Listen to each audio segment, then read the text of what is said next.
Once upon a time, there was a young athletic boy hungry for success, for whom winning was everything. And success was measured just by winning. One day, the boy was preparing himself for a running competition in his small village. Himself and two other young boys to compete. A large crowd had gathered to witness the sporting spectacle, and a wise old man, upon hearing of the little boy, had traveled far to bear witness also. The race commenced looking like a level heat at the finishing line. But sure enough, the boy dug deep and called on his determination, strength, and power. He took the winning line and was first. The crowd was ecstatic and cheered and waved at the boy. The wise man remained still and calm, expressing no sentiment. The little boy, however, felt proud and important. A second race was called, and two new young fit challengers came forward to run with the little boy. The race was started, and sure enough, the little boy came through and finished first. Once again, the crowd was ecstatic again and cheered and waved at the boy. The wise man remained still calm again, expressing no sentiment. The little boy, however, felt proud and important. Another race, pleaded the little boy. The wise old man stepped forward and presented the little boy with two new challengers, an elderly frail lady and a blind man. "What is this?" quizzed the little boy. "This is no race," he exclaimed. "Race," said the wise man. The race was started, and the boy was the only finisher. The other two challengers left standing at the starting line. The little boy was ecstatic. He raised his arms in delight.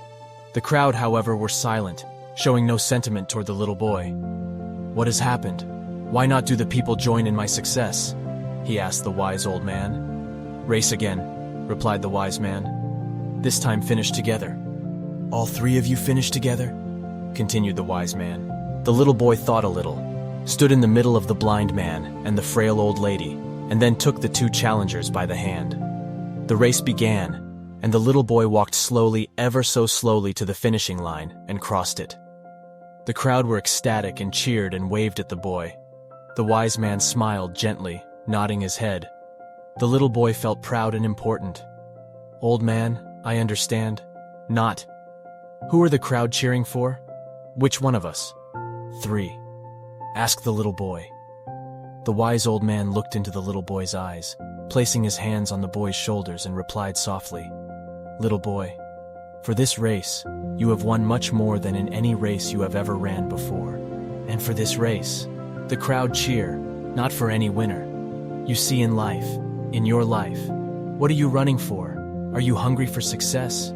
Is winning the only measurement for you in your life? Who are you running against? And if you always win against everybody, and soon the people will stop cheering for you at the end of your life. If you look back, the question is, who was running next to you in this race?